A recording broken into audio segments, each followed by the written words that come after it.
News18 ಡಿಜಿಟಲ್ಗೆ ಸ್ವಾಗತ. ನಾನು ಕಾರ್ತಿಕ್. ದಾವಣಗೆರೆ ದಕ್ಷಿಣ ವಿಧಾನಸಭಾ ಕ್ಷೇತ್ರಕ್ಕೆ ಉಪಚುನಾವಣೆ ಎದುರಾಗ್ತಾ ಇದೆ. ಇನ್ನೇನು ಕೆಲವೇ ದಿನಗಳಲ್ಲಿ ಉಪಚುನಾವಣೆಯನ್ನ ಚುನಾವಣಾ ಆಯೋಗ ಘೋಷಣೆ ಮಾಡುವಂತ ಸಾಧ್ಯತೆಗಳು ಕೂಡ ಇದೆ. ಆ ಒಂದು ಕ್ಷೇತ್ರದಲ್ಲಿ ಹಾಲಿ ಶಾಸಕರಾಗಿದ್ದಂತ ಶಾಮನೂರು ಶಿವಶಂಕರಪ್ಪನವರು ಇತ್ತೀಚೆಗೆ ನಿಧನರಾಗಿದ್ರು. ಆ ಒಂದು ಕಾರಣಕ್ಕಾಗಿ ಉಪಚುನಾವಣೆಯನ್ನು ಅಲ್ಲಿ ನಡೆಸಬೇಕಾಗಿದೆ.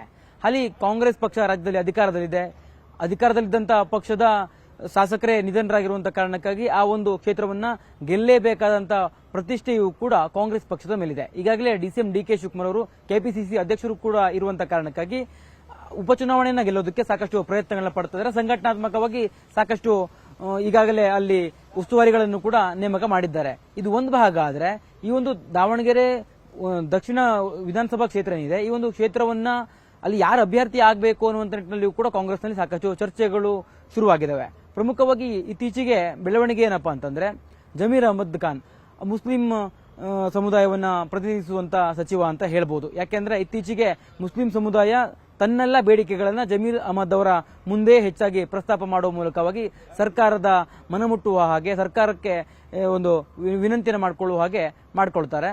ಜಮೀರ್ ಅಹಮದ್ ಖಾನ್ ಅವರ ಮೂಲಕವಾಗಿಯೇ ಸಾಕಷ್ಟು ತಮ್ಮ ಬೇಡಿಕೆಗಳು ನೀಡುವಂತ ಕೆಲಸವನ್ನು ಕೂಡ ಮಾಡ್ತಾರೆ.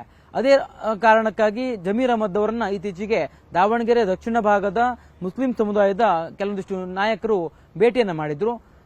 ಈ ಒಂದು ಉಪಚುನಾವಣೆಯ ವೇಳೆ ಈ ಕ್ಷೇತ್ರಕ್ಕೆ ಮುಸ್ಲಿಮರಿಗೆ ಅಭ್ಯರ್ಥಿಯನ್ನಾಗಿ ಮಾಡಬೇಕು, ಮುಸ್ಲಿಮರಿಗೆ ಕೊಡಬೇಕು ಅನ್ನುವಂತ ಒಂದು ಮನವಿಯನ್ನು ಕೂಡ ಇಟ್ಟಿದ್ರು. ಆ ಮನವಿಯನ್ನು ಯಥಾವತ್ತಾಗಿ ಜಮೀರ್ ಅಹಮದ್ ಖಾನ್ ಅವರು ಪಕ್ಷದ ಹೈಕಮಾಂಡ್ಗೂ ಕೂಡ ತಲುಪಿಸುವಂತ ಕೆಲಸವನ್ನು ಮಾಡಿದ್ದಾರೆ. ಈಗಾಗಲೇ ಈ ವಿಚಾರಕ್ಕೆ ಸಂಬಂಧಪಟ್ಟಂತೆ ಕಾಂಗ್ರೆಸ್ನಲ್ಲಿ ಸಾಕಷ್ಟು ವಿರೋಧಗಳು ಕೂಡ ವ್ಯಕ್ತವಾಗ್ತಾ ಇದೆ. ಅಂದ್ರೆ ಪ್ರಮುಖವಾಗಿ ದಾವಣಗೆರೆಯ ಈ ಒಂದು ಕ್ಷೇತ್ರ ಏನಿದೆಯಲ್ಲ, ಈ ಒಂದು ಕ್ಷೇತ್ರದಲ್ಲಿ ಶಾಮನೂರು ಶಿವಶಂಕರಪ್ಪನವರು ಶಾಸಕರಾಗಿದ್ದಾರಲ್ಲ, ಅವರ ಪುತ್ರ ಎಸ್ ಮಲ್ಲಿಕಾರ್ಜುನ್ ಅವರು ಈಗಾಗಲೇ ಸಚಿವರಿದ್ದಾರೆ. ಅವರು ಜಮೀರ್ ಅಹಮದ್ ಅವರು ಮನವಿಯನ್ನು ಸ್ವೀಕಾರ ಮಾಡಿ ಅಲ್ಲಿ ಮುಸ್ಲಿಮರಿಗೆ ಆ ಒಂದು ಕ್ಷೇತ್ರಕ್ಕೆ ಟಿಕೆಟ್ ಅನ್ನು ಕೊಡಬೇಕು ಅನ್ನುವಂತ ಬೇಡಿಕೆಯನ್ನು ಇಟ್ಟಿರ್ತಕ್ಕಂಥ ವಿಚಾರವಾಗಿ ಆಕ್ಷೇಪವನ್ನು ಎತ್ತಿದ್ದಾರೆ.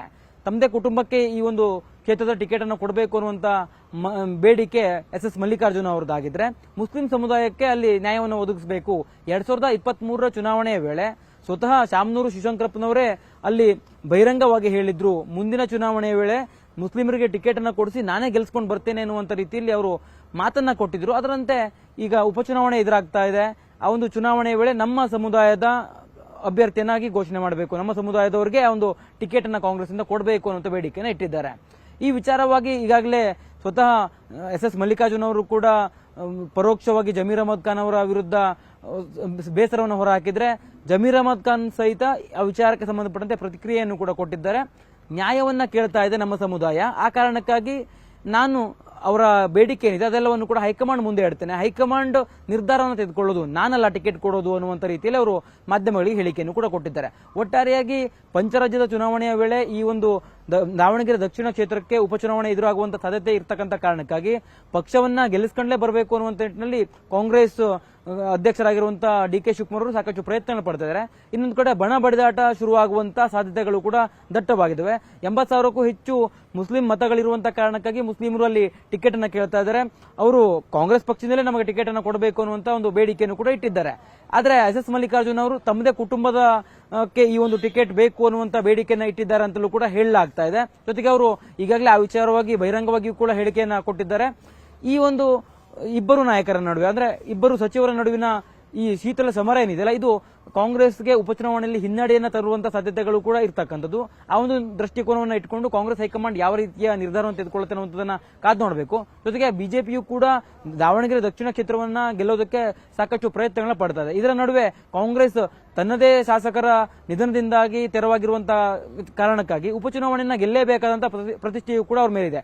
ಪಕ್ಷ ಅಧಿಕಾರದಲ್ಲಿದ್ದಂತಹ ಸಂದರ್ಭದಲ್ಲಿ ಈ ಒಂದು ಉಪಚುನಾವಣೆಗಳು ಪಕ್ಷದ ಪರ್ಫಾರ್ಮೆನ್ಸ್ ಏನಿದೆ, ಅಂದ್ರೆ ಅಧಿಕಾರದಲ್ಲಿರ್ತಕ್ಕಂಥ ಸರ್ಕಾರ ಯಾವ ರೀತಿಯಾಗಿ ಜನರ ಮೇಲೆ ಪರಿಣಾಮವನ್ನು ಬೀರಿದೆ ಅನ್ನುವಂಥದ್ದನ್ನ ಪ್ರತಿಬಿಂಬಿಸುವಂತ ಸಾಧ್ಯತೆಗಳು ಇರ್ತಕ್ಕಂಥ ಕಾರಣಕ್ಕಾಗಿ ಉಪಚುನಾವಣೆಯನ್ನು ಗೆದ್ದು ವಿಪಕ್ಷಗಳ ಬಾಯಿಯನ್ನು ಮುಚ್ಚಿಸಬೇಕು ಅನ್ನುವ ನಿಟ್ಟಿನಲ್ಲಿ ಪ್ರಯತ್ನಗಳನ್ನು ಕೂಡ ಪಡ್ತಾ ಇದ್ದಾರೆ.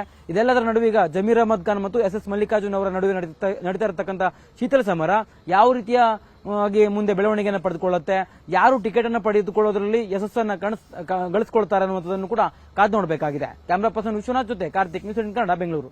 ನಿರ್ಭೀತ, ನಿಷ್ಪಕ್ಷಪಾತ, ವಿಶ್ವಾಸಾರ್ಹ ಸುದ್ದಿಗಳಿಗೆ ಮತ್ತೊಂದು ಹೆಸರಾಗಿರುವಂತ ನ್ಯೂಸ್18 ಕನ್ನಡ ಈಗ ಆಪ್ನಲ್ಲೂ ಲಭ್ಯವಿದೆ.